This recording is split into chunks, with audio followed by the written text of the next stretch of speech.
Vamos a leer dos pasajes que son paralelos. Vamos a Éxodo 34:11. Advertencia contra la idolatría en Canaán. Cuando estemos leyendo el pasaje ese, el trasfondo histórico es el pueblo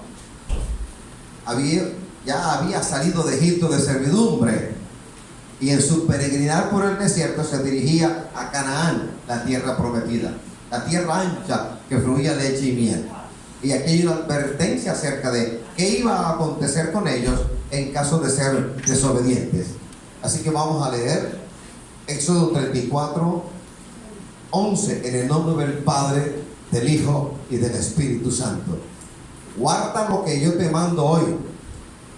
He aquí que yo echo de delante de tu presencia al amorreo, al cananeo, al eteo, al fereceo, al heveo y al jebuseo. Guárdate de hacer alianza con los moradores de la tierra donde has de entrar, para que no sean tropezadero en medio de ti. Derribaréis sus altares y quebraréis sus estatuas y cortaréis sus imágenes de acera, porque no te has de inclinar a ningún otro Dios, pues Jehová, cuyo nombre es celoso, Dios celoso es. Por tanto no harás alianza con los moradores de aquella tierra, porque fornicarán en pos de sus dioses y ofrecerán sacrificios a sus dioses, y te invitarán y comerás de sus sacrificios, o tomando de sus hijas para tus hijos y fornicando sus hijas en pos de sus dioses, harán fornicar también a tus hijos en pos de los dioses de ellos. No te harás dioses de fundición. Vamos al pasaje paralelo, que es Deuteronomio 7. Deuteronomio 7 a partir del versículo 1. Cuando Jehová tu Dios te haya introducido en la tierra en la cual entrarás para tomarla, y haya echado de delante de ti a muchas naciones, al eteo, al gergeseo, al amorreo, al cananeo, al fereceo, al heveo y al jebuseo, 7 naciones mayores y más poderosas que tú, y Jehová tu Dios las haya entregado delante de ti y las hayas derrotado, las destruirás del todo. No harás con ellas alianza ni tendrás de ellas misericordia, y no emparentarás con ellas. No darás tu hija a su hijo, ni tomarás a su hija para tu hijo, porque desviará tu hijo en pos de mí, y servirán a dioses ajenos, y el furor de Jehová se encenderá sobre vosotros, y te destruirá pronto. Mas así habéis de hacer con ellos: sus altares destruiréis, y quebraréis sus estatuas, y destruiréis sus imágenes de acera, y quemaréis sus esculturas en el fuego. Predicar acerca de este evento en particular es obligatoriamente traer a la memoria las gestas de Jehová a favor de Israel. El pueblo salido de los lomos del patriarca Abraham, con quien Dios hizo un pacto. Eso se encuentra en el capítulo 15 del libro de Génesis. El tiempo transcurrió y el pueblo de Israel habitó en Egipto. La dinastía de los faraones que fueron amigables o amigos del pueblo hebreo había sucumbido ante otra dinastía. Cuando uno estudia la historia antigua de Egipto, entiende que dentro de las dinastías de faraones hubo una en particular de origen no egipcio, sino de origen árabe, de origen semita.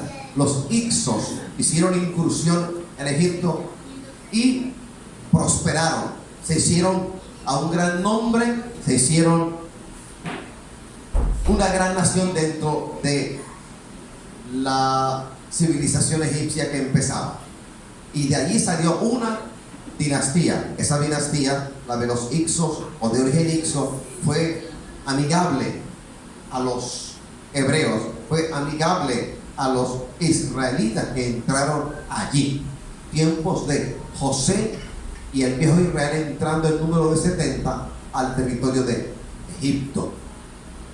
El tiempo transcurrió y dentro de Egipto hubo una gran revolución, una revuelta inmensa, porque las dinastías de gobernantes, propiamente dicho, egipcios, se rebelaron contra la dinastía de los Hicsos, que también eran faraones, y hubo una revuelta y triunfaron los egipcios originales, de tal manera que en los tiempos de Moisés, cuando leemos acerca de Moisés y la salida de Israel de Egipto, estamos ante la presencia de una dinastía de faraones hostiles a la causa del hebreo, hostiles, enemigos por completo de el pueblo de Israel. Por eso vamos a entender que cómo es posible que durante los tiempos de José haya habido una apertura grandísima, no solo para que el pueblo salido de los lomos de Abraham no muriera de hambre, sino para que encontrase refugio en la tierra de José, una tierra muy buena, la mejor de esa época.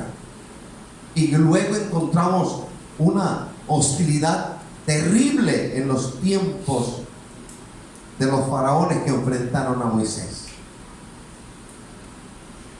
Cuando el pueblo de Israel sale finalmente de Egipto, hay una palabra del Señor durante el camino, durante el peregrinar.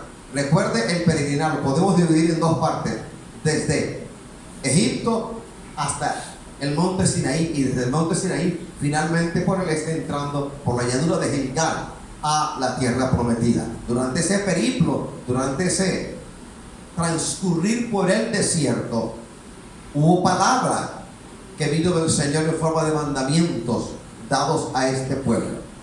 Uno de los mandamientos, quizá uno de los más importantes, más capitales, fue: cuando entren a la tierra que les prometo dar, no hagan alianza con sus habitantes. Y la palabra explica por qué, de la advertencia acerca de no hacer alianza con ellos. Iban a entrar a una tierra cuyos habitantes eran en grado sumo idólatras, y hacer alianzas con ellos iba a significar, como ocurrió en la historia del pueblo hebreo, inclinarse a los dioses de ellos, adquirir costumbres que no eran propias, y llegar al extremo, por ejemplo, de comer alimentos sacrificados a ídolos, idolatrar a dioses ajenos, hechos de fundición, hechos de piedra, hechos de madera, y en última instancia aún quemar sus propios hijos, como era costumbre en algunas tribus o civilizaciones o pueblos en la tierra prometida, en la antigua Canaán o Palestina. Una advertencia seria, y de la advertencia seria dirigida por el Señor a su propio pueblo, yo tengo como cristiano evangélico que aprender que la palabra está escrita para que yo aprenda. Aquí encuentro yo lo bueno, lo malo y lo feo de la relación de Dios con el pueblo de Israel. Y no hay iglesia sin Israel, porque primero es Israel, el pueblo elegido. Y gracias a la ceguera espiritual a la cual Israel fue sometido cuando negaron a Cristo, él públicamente tuvo que volverse al pueblo gentil. Y aquí encuentro yo profundidad de la sabiduría de Dios, que habiendo llamado a Israel, los llamó a celos, porque los sometió a ceguera temporal para que el resto de la humanidad, gentiles o no judíos, pudiésemos entrar en la bendición de Dios. Porque la promesa a la larga en Génesis 3:15 no fue solamente para los hebreos, fue para toda la humanidad, fue para todos los seres humanos. Amén. Entonces, aquí hay una advertencia nada grata, una advertencia fuerte de parte del Señor dirigida a su propio pueblo, el pueblo elegido. Hago un alto y aclaro que el Señor elige a Israel, no desechando el resto del pueblo. No. Decir eso y creerlo es creer a medias la palabra del Señor. Génesis 3:15 contiene una promesa. Vamos a leerla. Como tenemos tiempo aquí, vamos a salir como a las 4:30 de la tarde. No hay problema. Gracias, Señor. Gracias, Padre.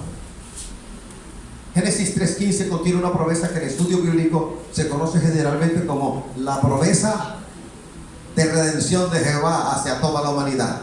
Algunos lo referencian como el pacto edénico, que es una promesa unilateral, porque allí no intervino la voluntad del hombre. Fue Jehová el que tomó el paso y dijo: no dejaré al hombre solo, lo voy a redimir, me voy a reconciliar con el hombre.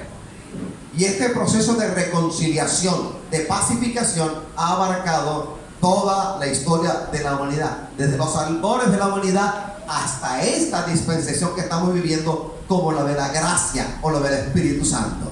Pues bien, dice la palabra en Génesis 3:15: y pondré enemistad entre ti y la mujer, y entre tu simiente y la simiente suya. Esta te herirá en la cabeza y tú le herirás en el calcañar. Una promesa que ha abarcado todos los estadios del desarrollo de la humanidad, de la civilización humana. Pues bien, la advertencia dirigida a Israel. Israel fue elegido con el propósito de que el Dios del cielo, que lo eligió, le sirviese al Señor como el instrumento para que el Señor llegase a otros pueblos. Yo leo el libro del profeta Jeremías y hay algo añadido a lo que el Señor venía revelando, y es que el Señor quería que Israel le fuera a Él por fama, por prestigio. ¿Qué significa eso? Que a través de Israel, el pueblo que Él eligió, Él quería que las demás naciones llegaran a Él por los hechos, por la obediencia, por el testimonio de Él en la vida del pueblo de Israel. Ese era el propósito, y sabemos que ese propósito no se cumplió. Entonces, la elección de Israel no significó en ningún momento el rechazo del resto de la humanidad. No, porque la promesa de redimir a toda la humanidad es anterior a la ley. Abraham, luego 430 años después viene la ley, que duró aproximadamente 1500 años de historia, y luego Jesucristo, el cumplimiento de la promesa. Así que cuando estoy leyendo Éxodo 34 del 11 al 17 y Deuteronomio 7 del 1 al 5, estoy leyendo una tremenda advertencia. Vamos a hacerlo más sencillo. Es como si el dueño de una empresa te llama a ti, no siendo tu gerente, no teniendo el estudio para ese trabajo, no teniendo la capacitación o entrenamiento para ese trabajo, pero te llamó a ti, te escogió a ti, y su propósito es que a través de ti los demás lleguen a Él, porque Él quiere que los demás trabajen como tú trabajas. Entonces, tú como elegido del dueño de la empresa, no puedes engrandecerte ni enseñorearte de los demás, sino tener en cuenta que no mereciéndolo, el Señor te llamó a ti, el dueño de la empresa, con el propósito de llegar a otras personas. Así hizo el Señor con Israel. Pues bien, cuando yo comparo Éxodo 34 y Deuteronomio, en los versículos que hemos leído, hay un factor común. Sin embargo, Deuteronomio 7 del 1 al 5 tiene algo que le falta a Éxodo 34. Éxodo 34 habla del amorreo, el cananeo, el eteo, el fereceo, el heveo, el jebuseo. Deuteronomio 7 del 1 al 5 habla de los mismos, pero añade los gergeseos. El amorreo. Vamos a pasar por cada uno de ellos porque necesito que usted tenga en cuenta a quienes iba a enfrentar Israel. Amorreo, la palabra amorreos se puede traducir como montañeses en hebreo antiguo. Descendientes de Canaán, eso lo encontramos en Génesis 10:16. El reino de Canaán en un tiempo ocupó la mayor parte de la Mesopotamia. El amorreo ocupó la Mesopotamia, también Siria, y la capital era Harán. La referencia bíblica es Génesis 14:1. ¿Cómo eran los amorreos? Extremadamente malvados. Moisés los derrotó en una batalla. Josué terminó definitivamente su hostilidad contra Israel. Referencia bíblica, 1 de Samuel 7:14 y Josué 11 del 1 al 14. Luego vienen los cananeos. Generalmente la palabra cananeo se entiende como algo genérico, literalmente un natural, un habitante original de la tierra de Canaán. Génesis 10:18 y también en Mateo 15:22 aparece esa referencia. La lista sigue con eteos. descendientes de Er, el segundo hijo de Can.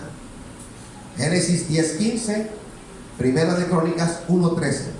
Eran muy prominentes en el segundo milenio antes de Cristo. Su plaza fuerte era Carquemis, y en la historia secular, no bíblica, secular, Carquemis tiene un nombre propio.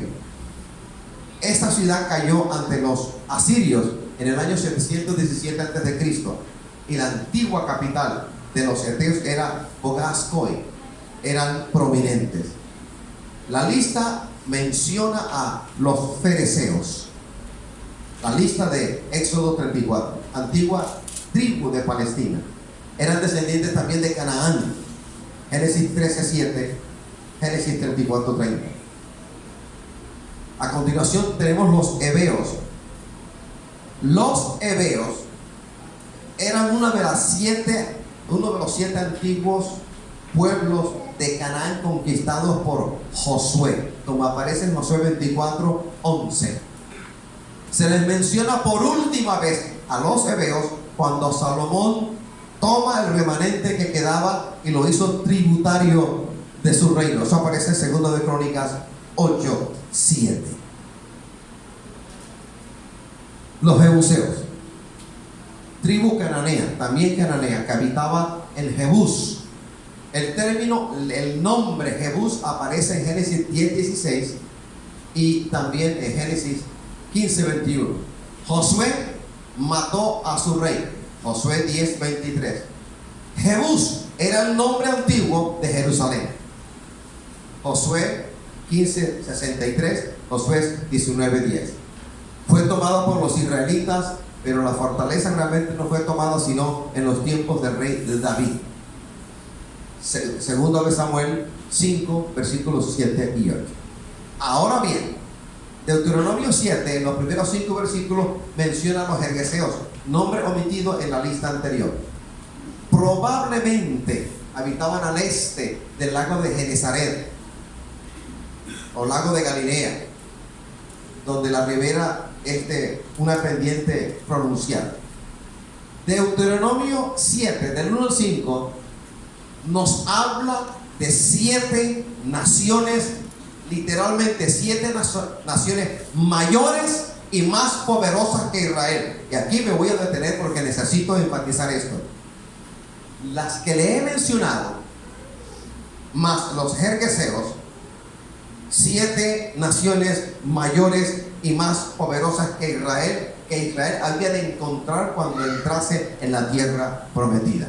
Ahora le invito gratuitamente a buscar Deuteronomio 7.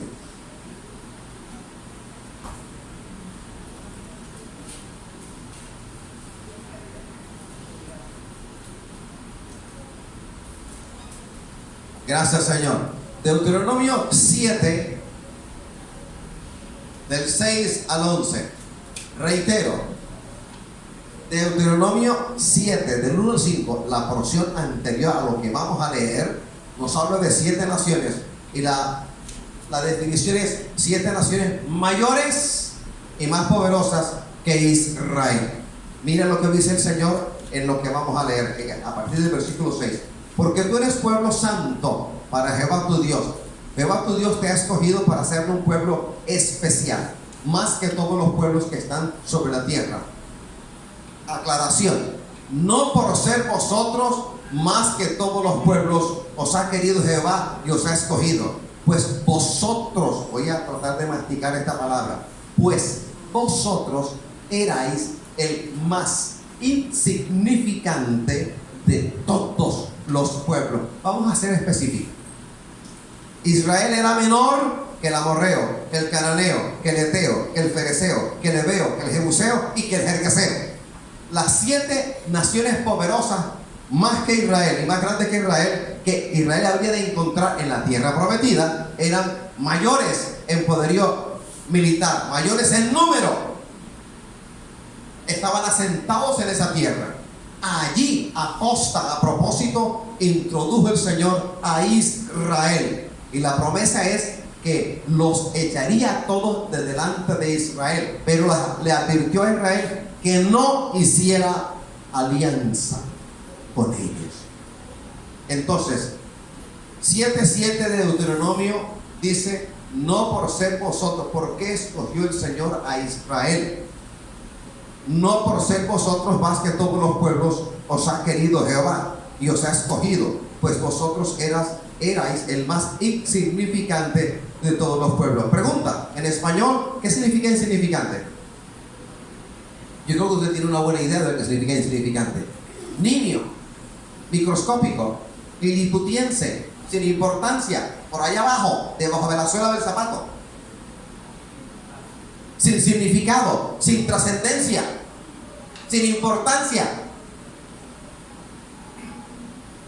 sino por cuanto Jehová os amó y quiso guardar el juramento que juró a vuestros padres, os ha sacado Jehová con mano poderosa y os ha rescatado de servidumbre, de la mano de Faraón, rey de Egipto. Conoce pues que Jehová tu Dios es Dios. Cuando esté leyendo el 9, el 10 y el 11, créeme, esta porción va dirigida a ti personalmente. Conoce pues que Jehová tu Dios es Dios, Dios fiel, que guarda el pacto y la misericordia a los que le aman y guardan sus mandamientos hasta 1000 generaciones, y que da el pago en persona al que le aborrece, destruyéndolo, y no se demora con el que le odia, en persona le dará el pago. Guarda por tanto los mandamientos, estatutos y decretos que yo te mando hoy que cumplas. Gracias, Señor. De vuelta, por favor, abra su Biblia en Éxodo 34, del 11 al 17. Éxodo 34, del 11 al 17. Qué seria advertencia, qué advertencia solemne dirigida a Israel mucho antes de entrar en la tierra prometida. Entonces, Deuteronomio 7, del 1 al 5, es reiteración, confirmación de la misma advertencia justo antes de entrar a Canaán, para que Israel no olvidara. Estamos leyendo en Éxodo 34 y hemos mencionado a Deuteronomio. Cuando el pueblo estaba a punto de entrar desde el este, llanura de Gilgal, teniendo el primer bastión a la ciudad amurallada de Jericó, el Señor manda a Israel, en sus líderes y sacerdotes, a recordarle al pueblo que iba a entrar acerca de los hechos de Jehová. La pregunta es: ¿quién entró?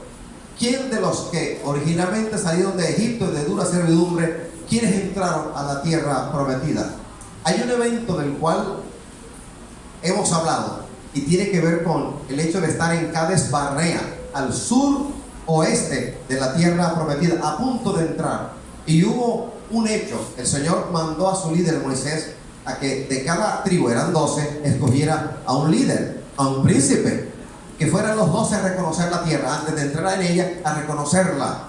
Y fueron y duraron 40 días en reconocimiento de la tierra a la cual el Señor los habría de introducir. Cuando regresaron, recuerda la historia. Cuando regresaron, eran 12, 10 de ellos regresaron con desánimo, y el pueblo durante 40 días, un pueblo terco, obstinado, que cada rato decía a Moisés: tú nos vas a matar en el desierto. ¿Para qué nos sacó Jehová de Egipto? Era mejor morir allá, al lado del río Nilo, comiendo las hortalizas y el pescado de ese río, que estar aquí en el desierto sin comida y sin agua. Esa era la queja de ellos. La queja de ellos, queja constante. Entonces, ¿quiénes entraron a la tierra prometida? Dice la palabra en este acontecimiento: cuando regresaron los 12, 10 se adelantaron y dijeron: ciertamente la tierra que hemos reconocido es tierra que fluye leche y miel. Pero dijeron algo más, confesaron mal, dijeron: en esa tierra encontramos a unos, los hijos de Anac, gigantes, los anaseos, y a nosotros nos pareció que ante ellos éramos como langostas. Tenga cuidado con lo que habla, porque tu confesión mueve el mundo espiritual, o del bien o del mal. Por muy mal que te esté yendo, no diga: qué salado soy yo. Porque usted no es ningún sanado. Usted es un príncipe de Jehová, una princesa de Jehová, templo del Espíritu Santo. Tiene que confesar bien, confesar la victoria de Cristo. Alabado sea el Señor. A su nombre. Y si Satanás se me presenta, que se me ha presentado varias veces, a atacarme, a matarme, le diré: el Señor te venció en la cruz del Calvario. Al resucitar de entre los muertos te venció. Y la victoria del Maestro es mi victoria. Aunque tenga necesidades ingentes y el mal me rodee, estoy en victoria. Mi victoria no depende de mi brazo derecho, no depende de mi diestra, no depende de mi habilidad, si es que hay alguna, no depende de mi poderío. ¿Cuál poderío hay en nosotros? Ninguno. Depende de que Jehová ya peleó, depende de que Cristo ya murió y resucitó y está sentado a la diestra del poder de Dios. Su victoria es la victoria de la iglesia, y todos los creyentes somos victoriosos en Cristo Jesús. Amenazados, perseguidos, pero no derrotados.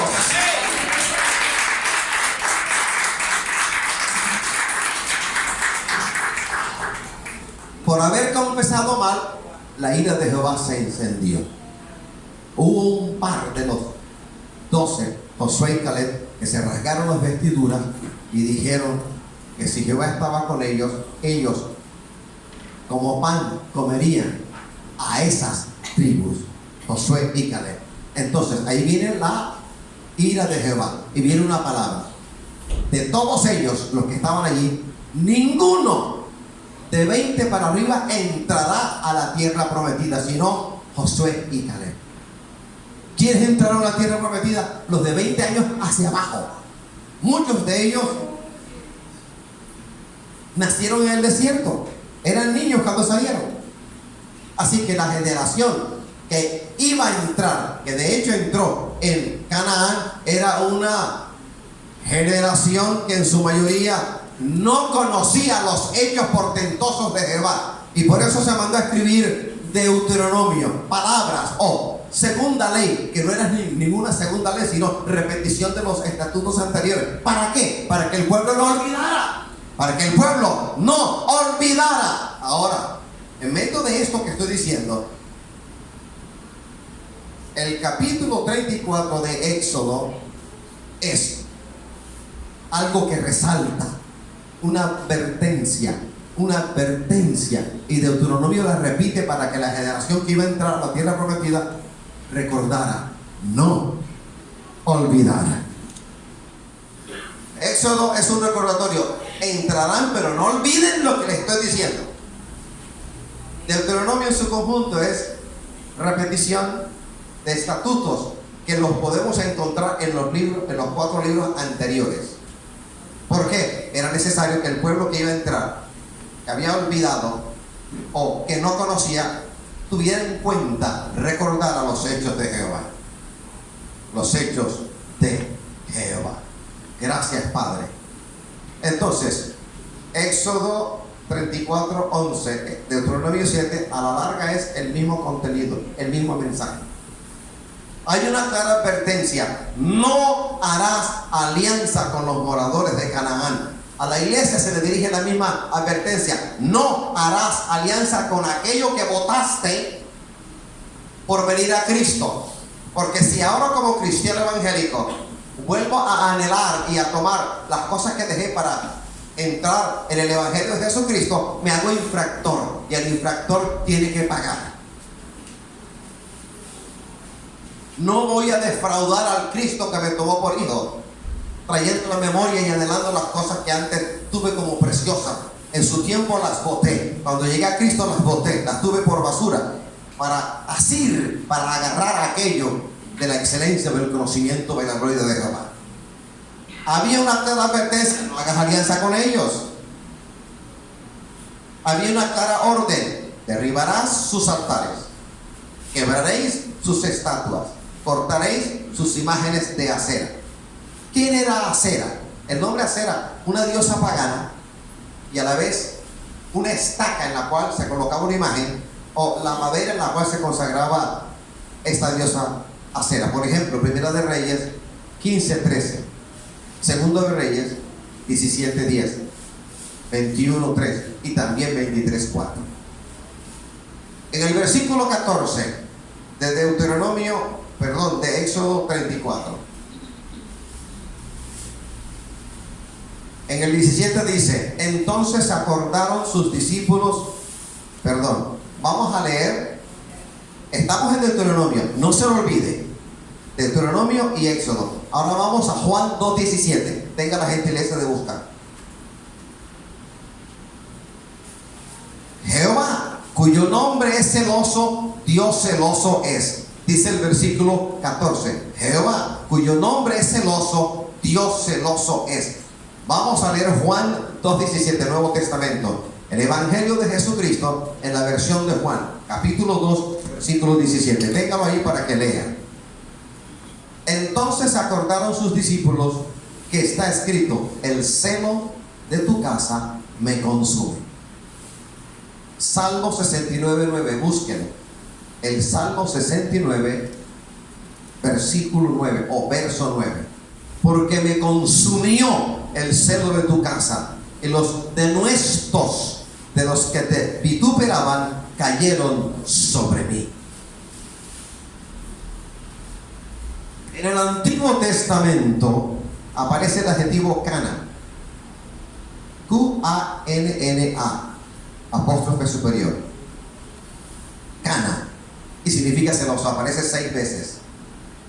El término Cana se refiere directamente a los atributos divinos de justicia y santidad del Dios único y verdadero, ya que Dios es el único y exclusivo objeto de adoración del ser humano, y para eso fue creado. Él no tolera los pecados de la humanidad porque Él es Dios celoso. Aquí, en el contexto, se refiere a la relación de Dios con el hombre, y la connotación es la promoción de Dios y su gloria por encima de cualquier otra cosa que pueda rivalizar en nuestro corazón con el Señor. Puede ser la comida, puede ser el ministerio, puede ser el trabajo, puede ser el título obtenido en la universidad, puede ser un logro, puede ser un carro, puede ser cualquier cosa material, puede ser el apellido de papi o de mami, el que para muchos haga posible que el orgullo florezca, la soberbia, la altivez. El Señor no acepta otro sustituto en nosotros. Por eso, cuando tenemos una necesidad y acudimos al hombre, el Señor está desagradado, porque tú eres hijo de Él. Cuando uno tiene un padre bueno, trabajador, ordenado, organizado, y tiene una dificultad, ¿a quién se dirige uno? Al padre. Y si el padre no está presente, uno habla con la mamá para que le haga el lobby, y cuando el papá regresa, lo llama a uno y hablamos del asunto. Tenemos un Padre eterno, sobre Él podemos echar toda nuestra ansiedad, a Él le podemos dejar saber qué acontece en nuestro entorno, qué lastima el corazón. Él es Dios celoso, el celo de Jehová, el celo de Jehová. Éxodo 25 dice: no te inclinarás a ellas, ni las honrarás, porque yo soy Jehová tu Dios fuerte, celoso, que visito la maldad de los padres sobre los hijos hasta la 3ª y 4ª generación de los que me aborrecen. Hay otro adjetivo que es parecido, cano, en lugar de la A, la O al final, y de igual manera significa celoso en el hebreo bíblico antiguo. Josué 24:19, por ejemplo, dice: entonces Josué dijo al pueblo: no podréis servir a Jehová, porque Él es Dios santo y Dios celoso, no sufrirá vuestras rebeliones y vuestros pecados. Josué 24:11. Según Deuteronomio 32:16, cana, que es celoso, un adjetivo, significa o se refiere a provocar a ira. Le despertaron a celos con los dioses ajenos y lo provocaron a ira con abominaciones.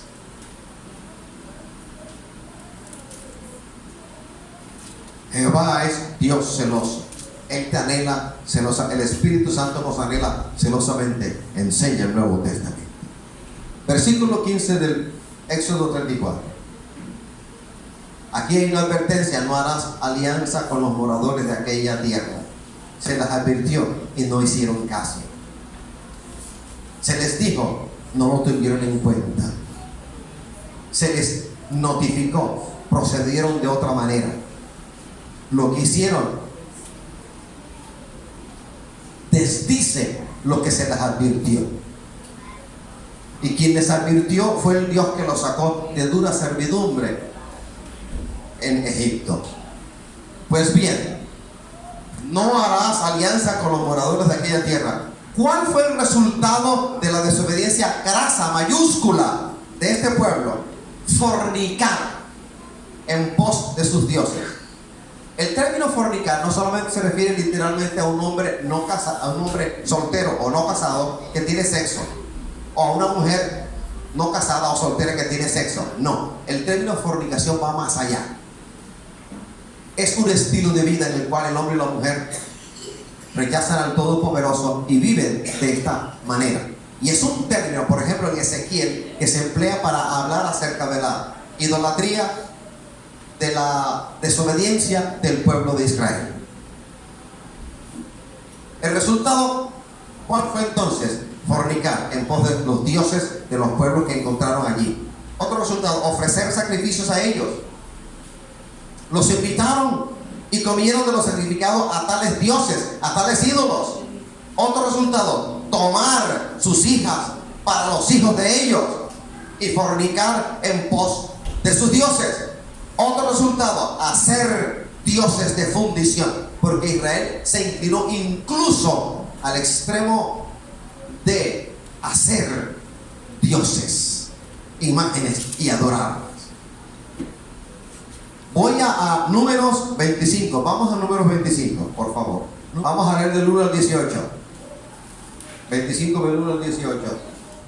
Moraba Israel en Sittim, y el pueblo empezó a fornicar con las hijas de Moab, las cuales invitaban al pueblo a los sacrificios de sus dioses, y el pueblo comió y se inclinó a sus dioses. ¿Qué pueblo? El pueblo que recibió la advertencia de no hacerlo. Así acudió el pueblo a Baal Peor, y el furor de Jehová se encendió contra Israel. Y Jehová dijo a Moisés: toma a todos los príncipes del pueblo y ahórcalos ante Jehová delante del sol, y el ardor de la ira de Jehová se apartará de Israel. Entonces Moisés dijo a los jueces de Israel: matad cada uno a aquellos de los vuestros que se han juntado con Baal Peor. Y he aquí un varón de los hijos de Israel vino y trajo una madianita a sus hermanos, a ojos de Moisés y de toda la congregación de los hijos de Israel, mientras lloraban ellos a la puerta del tabernáculo de reunión. Y lo vio Finees, hijo de Eleazar, hijo del sacerdote Aarón, y se levantó de en medio de la congregación y tomó una lanza en su mano y fue tras el varón de Israel a la tienda y los alanceó a ambos, al varón de Israel y a la mujer por su vientre, y cesó la mortandad de los hijos de Israel, y murieron de aquella mortandad 24,000. Entonces Jehová habló a Moisés diciendo: Finees, hijo de Eleazar, hijo del sacerdote Aarón, ha hecho apartar mi furor de los hijos de Israel, llevado de celos entre ellos, por lo cual yo no he consumido en mi celo a los hijos de Israel. Por tanto diles: he aquí yo establezco mi pacto de paz con él, y tendrá él y su descendencia después de él el pacto del sacerdocio perpetuo, por cuanto tuvo celo por su Dios e hizo expiación por los hijos de Israel. Y el nombre del varón que fue muerto con la madianita era Simri, hijo de Salu, jefe de una familia de la tribu de Simeón. Y el nombre de la mujer madianita muerta era Cosbi, hija de Sur, príncipe de pueblos, padre de familia de Madián. Y Jehová habló a Moisés diciendo: hostigad a los madianitas y heridlos, por cuanto ellos os afligieron a vosotros con sus artiles, con que os han engañado en lo tocante a Baal Peor y en lo tocante a Cosbi, hija de príncipe de Madián, su hermana, la cual fue muerta el día de la mortandad por causa de Baal Peor. ¡Qué página negra en la historia de Israel! Baal Peor, literalmente el señor de Peor, una deidad adorada por los moabitas y madianitas, adorada en el monte Peor. Aparece en el Salmo 106, verso 28. Moab, ¿de dónde viene el nombre Moab? La palabra Moab es simiente, nieto de Lot. Génesis 19:37. Sodoma y Gomorra fueron destruidas porque el pecado subió a la presencia del Señor. Lot y su familia fueron libertados, huyeron por la intercesión del tío Abraham. La mujer de Lot, cuyo corazón estaba sembrado en la ciudad de la cual salió, se detuvo y miró hacia atrás. Por el simple hecho de mirar hacia atrás murió. No era el simple hecho de mirar hacia atrás, era mirar anhelando. Y se convirtió en una estatua de sal. Sus hijas, a propósito, como se vieron solas y sus maridos se quedaron y murieron, dijeron, estando en cuevas, vamos a embriagar a nuestro padre Lot. Vamos a embriagarlo con vino. Y la mayor dijo, tendré sexo con mi padre porque quiero descendencia. Una noche así hicieron. Lot ni siquiera, dice la palabra, que él no supo lo que estaba pasando y quedó embarazada su propia hija. La noche siguiente le tocó el turno a la menor e hicieron así. Así que tanto la mayor como la menor tuvieron sexo con su propio padre, a quien embriagaron, y las dos concibieron. Las dos concibieron. El hijo de la mayor, Moab. El hijo de la menor, Benami o Amón. Y en la historia de Israel, los moabitas y los amonitas, ¿acaso no fueron fieros enemigos del pueblo de Israel? Por una locura. Aparece el nombre de Balaam. El nombre Balaam, los nombres hebreos generalmente tenían y tienen un significado. El significado del término Balaam es incierto. Para algunos significa devorador, quizás significa devorador. Entonces Balaam, hijo de Beor, de la ciudad de Petor, sobre el Éufrates, Deuteronomio 23:4, habla acerca de ello. Entonces, ¿quién era Balaam? Un profeta contratado, un profeta que se le pagaba para hacer lo que se le pedía que hiciera. Un adivino contratado por el rey de Moab, Balac, para maldecir a los israelitas. Alabados al Señor. Números 31, léalo en su casa. El Nuevo Testamento da como ejemplo de la perniciosa influencia que ejercen los maestros y los profetas hipócritas que tratan de descarriar al pueblo de Dios, todos guiados por envidia, por celo, por deseo de figuración y por una ganancia económica deshonesta. ¿Cuántos Balaam hay en Barranquilla? Muchos. Vienen delante de ti y decirte, así te dice Jehová, y Jehová no habló. Falsas profetizas que dicen, el Señor me dijo esto, y no habló Jehová, habló un demonio, habló el espíritu inmundo. Porque para que estos falsos profetas, estos Balaam modernos, contemporáneos, tengan éxito, necesariamente tiene que haber un pueblo que les crea. Yo personalmente he conocido gente que cuando en una congregación, en un culto, alguien dice, porque así dice Jehová, las piernas dan una con la otra y parecen mantequilla sobre yuca caliente. Se desmoronan y no disciernen, no miden, no pesan la profecía, sino que sencillamente por oír, así dice Jehová, creen todo lo que se les está diciendo.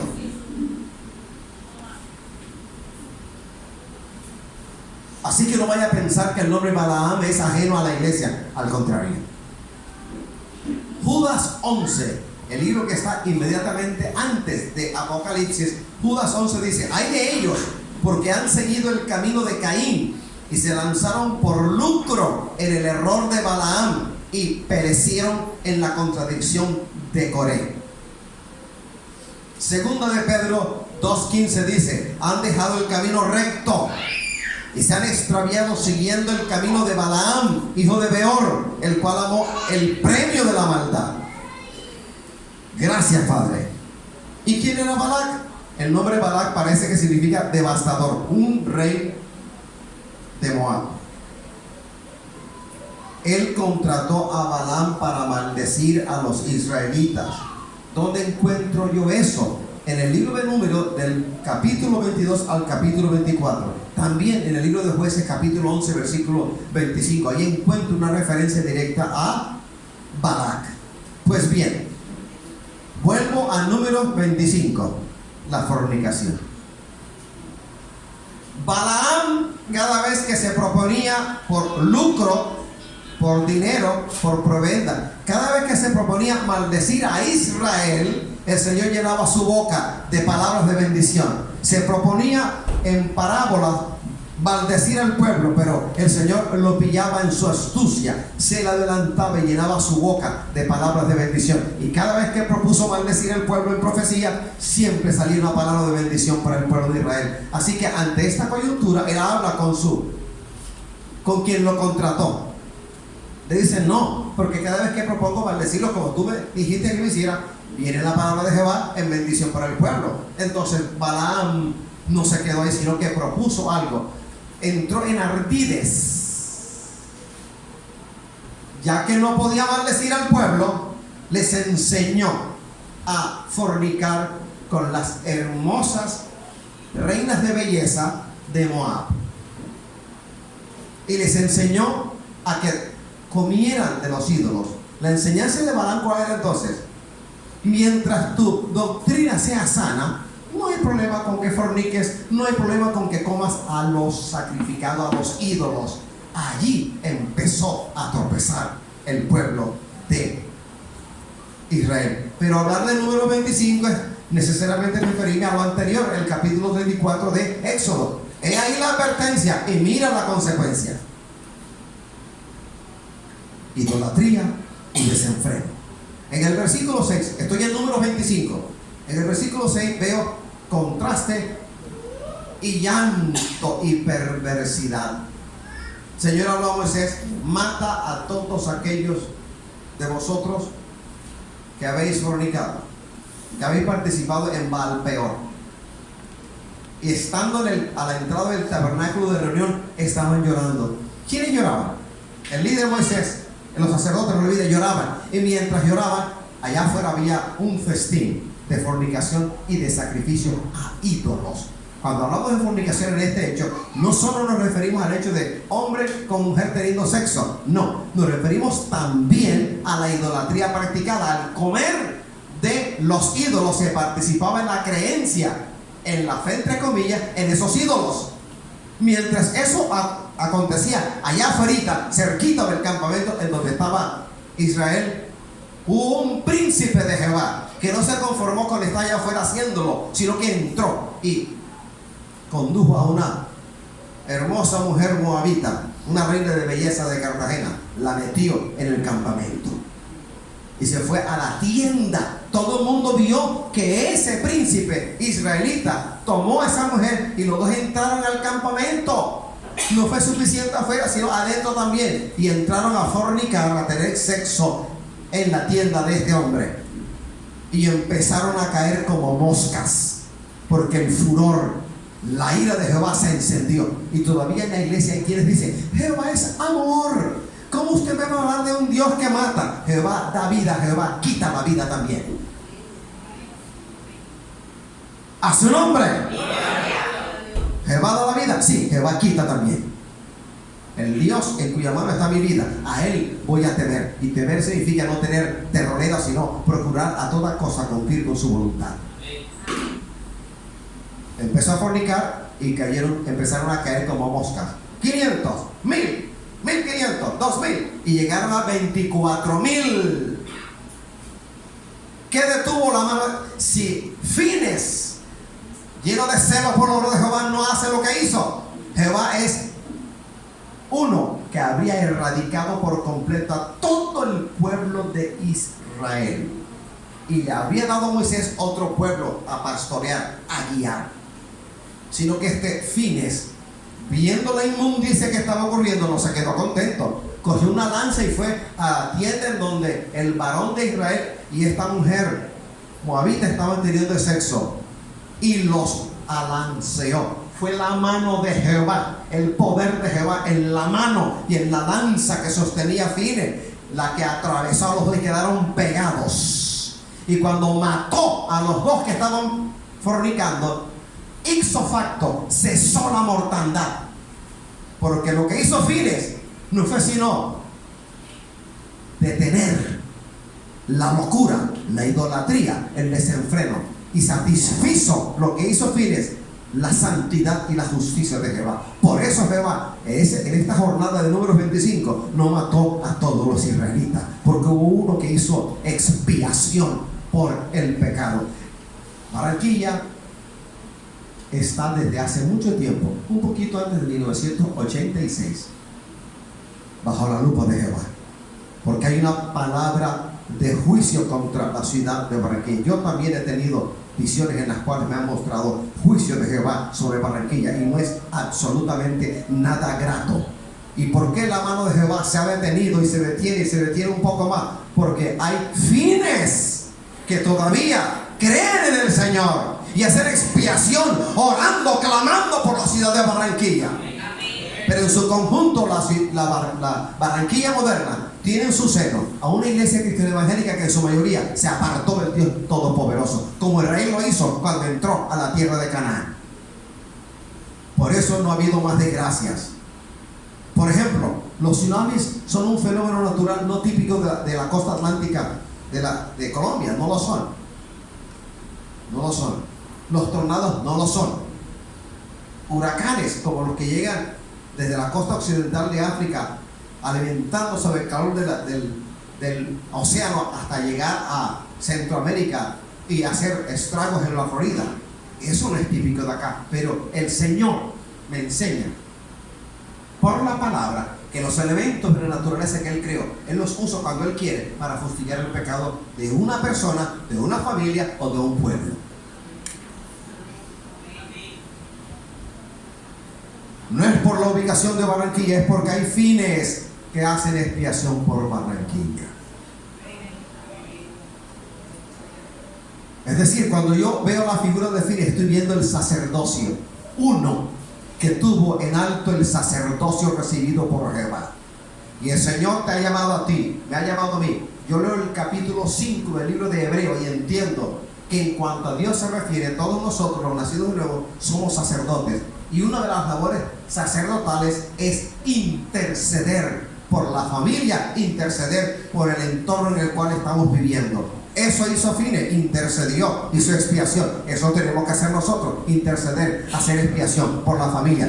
¿Qué cantidad de familiares perversos tenemos todavía? Borrachones, fornicarios, adúlteros. Y dice, yo estoy bien con el Señor, yo estoy bien con el Señor. Y no está bien con el Señor. Estará bien con el Señor del trago, el Señor de la droga, el del desorden, el del caos, el de la anarquía, pero no con el Señor Jesucristo. Hay que hacer intercesión por ellos, hay que hacer expiación por ellos, hay que orar por ellos como sacerdote, orar y clamar, interceder por ellos para que la mano de Jehová se detenga. ¡A su nombre!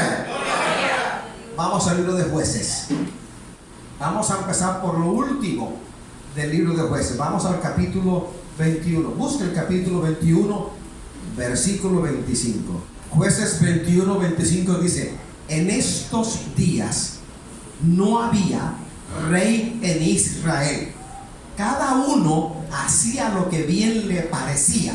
Y el día en el cual en la iglesia de Barranquilla cada uno haga lo que le dé la gana, lo que le parezca, habrá caos y habrá anarquía. Ya no estará la presencia bienhechora del Espíritu Santo. En caos, en anarquía, no está la presencia del Rey. En obediencia, en fe y obediencia, o mejor aún dicho, en la obediencia a nuestra fe en Cristo está la bendición nuestra. Jueces resalta la crasa desobediencia del pueblo de Israel, el pueblo elegido, el pueblo escogido. Alabado sea el Señor. Vamos a enterarnos de una historia que a veces olvidamos. Eso pasó en Israel. ¿Me quieres decir que el Dios único y verdadero cambió de Israel para acá? ¿O me quiere decir, me quiere vender el bodrio de que en la gracia todo es permitido?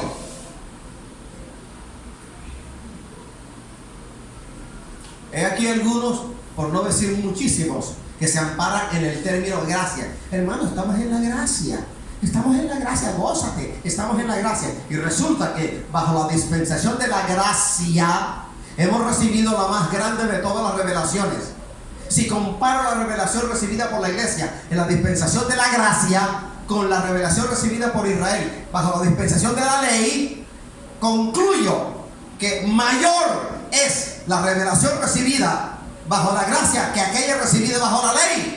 Y a quien más se le da, más se le demanda. Y a quien más se le encarga, más se le requiere. Por lo tanto, nuestra responsabilidad es mayor que la de aquellos sacerdotes en la vieja dispensación de la ley. Hay del pastor que no haga lo que el Señor le manda a hacer. Hay del profeta mentiroso. Hay de la profetisa mentirosa. Hay del evangelista que predica buscando ganancia económica. Hay de aquellos que se autotitulan apóstoles, no siendo apóstoles. Mateo 7:21 lacónicamente, lapidariamente dice: no todo el que dice Señor, Señor entrará en el reino de los cielos, sino aquel que hace la voluntad de mi Padre que está en los cielos. Así que sea alguien que discierna bien. Porque muchos tienen dones, otros tienen ministerio, legítimo llamamiento del Señor, pero la administración de esos dones recibidos de parte de Jehová son un caos, una verdadera anarquía. El Salmo 68, verso 18 dice: y subiendo al alto, llevó cautivo la cautividad, y dio dones a los hombres, aún a los rebeldes, para que ya esté en medio de ellos. Es decir, el don por el don mismo no significa que quien lo tenga sea santo o santa.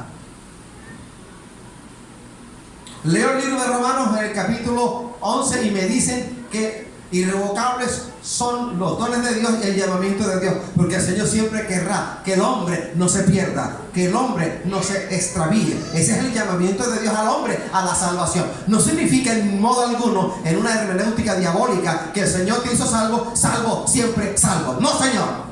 Que el Señor siempre tomó la iniciativa y ha dicho por Jesucristo el Señor que todo aquel que a Él llegue será salvo. Y los dones que el hombre recibe, el Señor no se los arranca. Así que hay muchos con dones, hay muchos con ministerios y no son santos. ¿Cómo puede un santo del Señor acosar a una oveja de su propio redil y tener sexo con ella y luego plantarse en el púlpito a decir que es santo?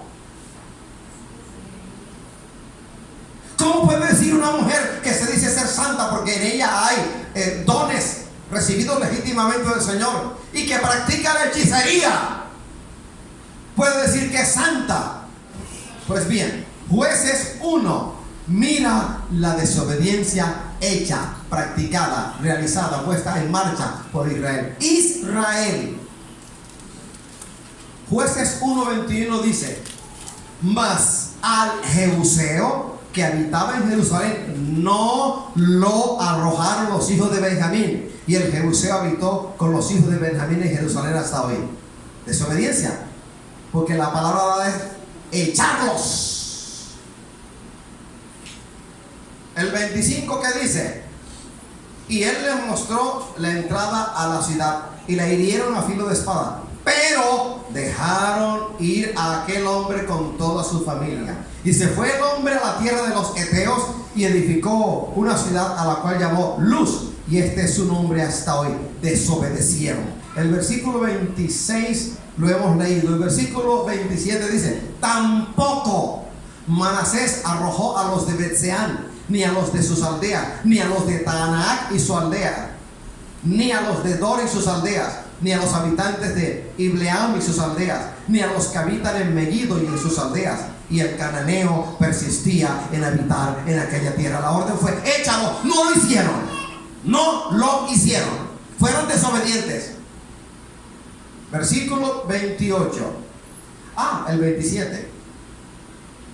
Lo hemos leído. El 28 dice: pero cuando Israel se sintió fuerte, hizo al cananeo tributario, mas no lo arrojó. La orden no fue: tómalo y hazlo tributario, es decir, permíteles que sigan reinando y cóbrales un impuesto. Esa no fue la orden del Señor. Terminantemente échalos, porque el temor era: si tú no los echas y les permites permanecer cerca de ti, a la larga tus hijos irán a fornicar en pos de sus dioses, tal cual como ocurrió. Versículo 29. Tampoco Efraín arrojó al cananeo que habitaba en Geser, sino que habitó el cananeo en medio de ellos en Geser. El 30. Tampoco Zabulón arrojó a los que habitaban en Quitrón, ni a los que habitaban en Nalaal, sino que el cananeo habitó en medio de él y le fue tributario.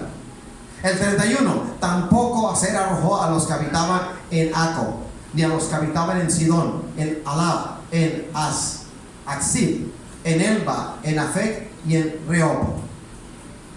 El 32. Y moró Aser entre los cananeos que habitaban en la tierra, pues no los arrojó.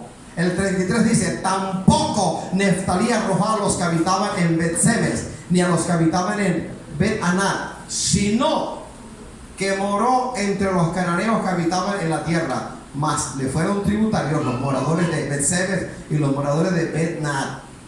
El 34. Los amorreos acosaron a los hijos de Dan hasta el monte y no los dejaron descender a los llanos. Y el amorreo persistió en habitar en el monte de Eres, en Ajalón y en Saalbim. Pero cuando la casa de José cobró fuerza, lo hizo tributario. Entonces, leer esto es tampoco, tampoco, tampoco, tampoco, tampoco, tampoco. Ahora vamos al capítulo 2 de Jueces. Y lea conmigo Jueces 2, del 1, a partir del 1.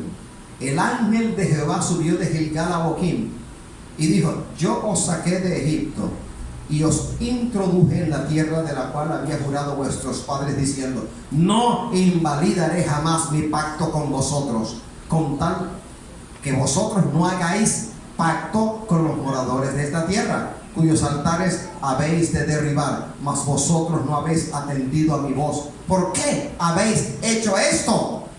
Por tanto yo también digo: no los echaré de delante de vosotros, sino que serán azotes para vuestros costados, y sus dioses os serán tropezadero. Cuando el ángel de Jehová habló estas palabras a todos los hijos de Israel, el pueblo alzó su voz y lloró, y llamaron el nombre de aquel lugar Boquim, y ofrecieron allí sacrificio. Boquim es los que lloran, aquellos que lloran.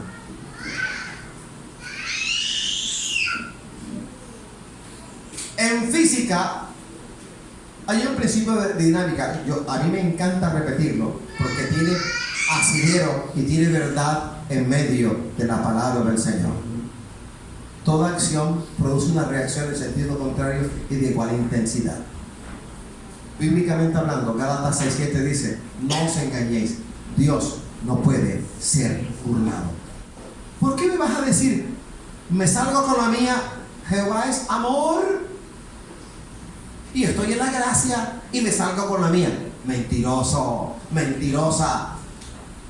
No. Así como Israel desobedeció. Hoy, ¿por qué estoy hablando de esto? Porque me dijeron que hablara de eso.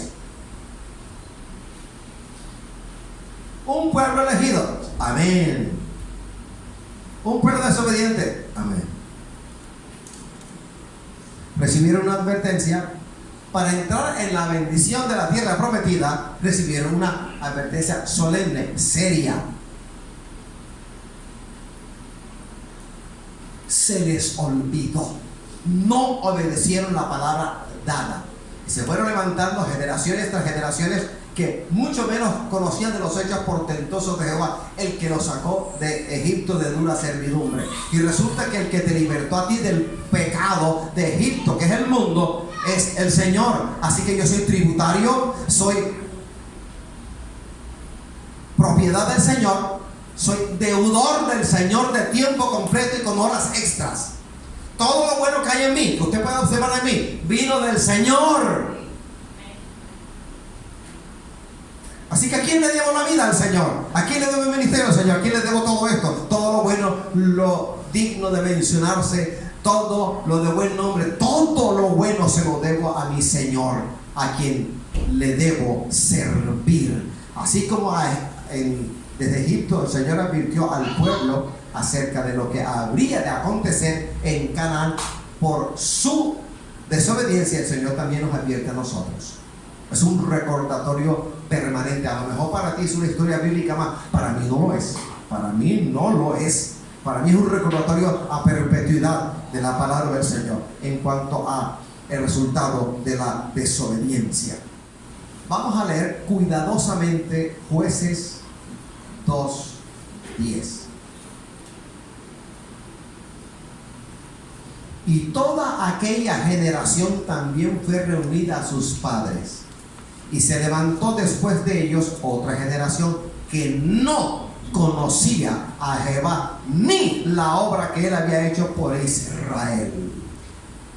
Yo llego a los pies del Señor en el año 1984, estando en La Guajira. El Señor me trae de vuelta en enero del 86 acá. Josefina y yo llegamos a los pies del Señor y empezó nuestro periplo de cristianos evangélicos. En esa época yo recuerdo haber conocido a muchos en edad mayor que yo, mucho mayores que yo, y en tiempo en el evangelio de más vieja data en el evangelio que yo. Era un imberbe, un recién llegado, y había pastores, evangelistas, misioneros y demás. La mayoría de ellos murieron. ¿Y quiénes han quedado en Barranquilla? Algunos que dijeron, estaban equivocados y se apartaron. Algunos que otrora predicaban, no tome trago, porque el trago es para el amargado de espíritu, y nosotros tenemos a Cristo, y qué amargura vamos a tener. Hoy dicen que un trago de whisky on the rocks, no tiene nada de malo, o un Cuba libre, no tiene nada de malo en tanto no te emborraches. Si yo hoy vuelvo a honrar, a retomar aquellas cosas que tuve por inmundicia cuando acepté a Cristo, entonces ¿qué soy yo ante el Señor? Un infractor, un mentiroso. El anuncio lapidario lo tiene Jueces 2:10. Esta generación que se levantó ahora olvidó. Y Barranquilla poco a poco ha olvidado. ¿Quién les llamó al evangelio? ¿Quién les levantó? ¿Quién les libertó? ¿Quién les sacó de la dura esclavitud del pecado? ¿Y quién les dijo, predicad el evangelio a toda criatura? Se les olvidó. A nosotros no se nos puede olvidar. No se nos va a olvidar. En tanto haya Dios y Dios es eterno, predicaré el mismo mensaje que me enseñaron. A su nombre. A su nombre. Ahora sí, con más ganas, iglesia, aplauda al Rey que me sostiene.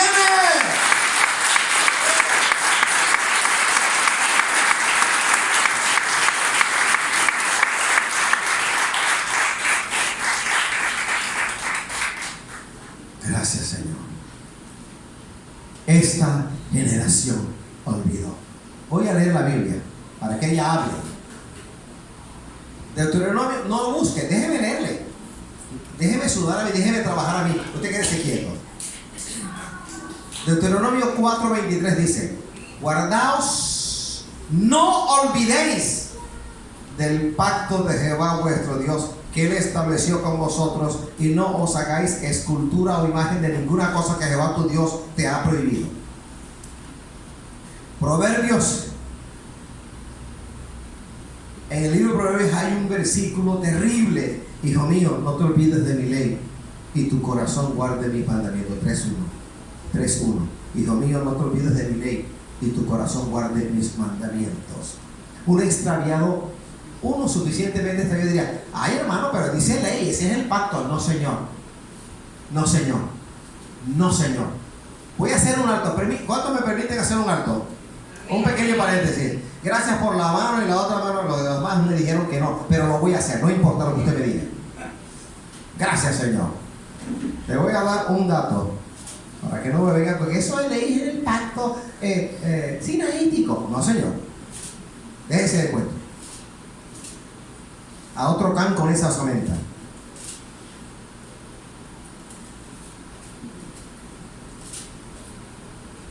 Vengo a Mateo, capítulo 5. En el 21 dice: oísteis que fue dicho a los antiguos, no matarás, y cualquiera que matare será culpable de juicio. El sexto mandamiento. Pero yo os digo que cualquiera que se enoje contra su hermano será culpable de juicio, y cualquiera que diga necio, la palabra es raca, a su hermano será culpable ante el concilio, y cualquiera que le diga fatuo, la palabra es more, quedará expuesto al infierno de fuego. A ver, ¿de qué me está hablando el Señor ahí? Contrasta el decálogo en el mandamiento número 6 y trae el evangelio: no matarás. Entonces el antiguo judío, el antiguo israelita, era juzgado por poner la mano y quitar la vida, o por instigar para que alguien fuese asesinado. Por hacer era juzgado. Resulta que en lo que el Señor me dice, el evangelio tiene una mayor exigencia, porque mayor es la bendición. En el evangelio el Señor apunta al verdadero origen del mal: el corazón. El corazón.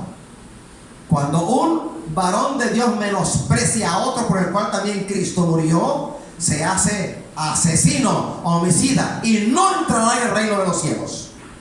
¿Y a dónde apunta el Señor? Alguien diría: pero mis manos no se han manchado. Pero tu corazón está sucio, asqueroso, maloliente, porque has anhelado el mal de tu hermano y te has hecho homicida. Entonces, ¿dónde está la mayor exigencia? ¿En la ley, sexto mandamiento, o en el evangelio de Jesucristo? Respóndame. En el evangelio, porque en el evangelio apunta, el Señor apunta al verdadero origen, el corazón del ser humano. Otro ejemplo: sexto mandamiento, el capítulo 5, el versículo 27. Oísteis que fue dicho: no cometerás adulterio. Pero yo os digo que, ¿quién está hablando allí? ¿El político de turno? No, Jesucristo. Pero yo os digo que cualquiera que mira a una mujer para codiciarla, ya adulteró con ella en su corazón. Aquí el Señor una vez más hace el contraste entre el séptimo mandamiento, que legítimamente fue dado por Dios, y el evangelio de Jesucristo. La exigencia mayor es en el evangelio que en la ley, en el pacto sinaítico. Allá un hombre no podía ser acusado a menos que hubiese tocado un cuerpo. No importa que hubiese anhelado, pero por no tocar, era por el hacer que era juzgado. En el evangelio no. En el evangelio a Jesucristo le es suficiente que un hombre, aunque tenga el remoquete de cristiano evangélico, pastor o lo que sea, vea a una mujer. En el acto de ver, uno ve porque no es ciego. Cuando uno mira, uno presta atención. Entonces, si un hombre, aún con el alias de cristiano evangélico, mira a una mujer y la codicia y la quiere en la cama, cuando nunca toque ese cuerpo, si es casado, adúltero ante el Señor, y si es soltero, es fornicario, sencillamente por desear tener sexo con la mujer con la cual no debe tener sexo. Otra vez la pregunta: ¿dónde es mayor la exigencia? ¿En la ley o en la gracia? Isaías 17:10 dice: porque te olvidaste del Dios de tu salvación y no te acordaste de la roca de tu refugio.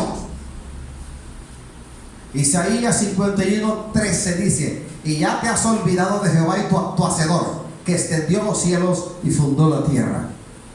Jeremías 50:6 dice: ovejas perdidas fueron mi pueblo, sus pastores las hicieron errar, por los montes las descarriaron, anduvieron de monte en collado y se olvidaron de sus rediles.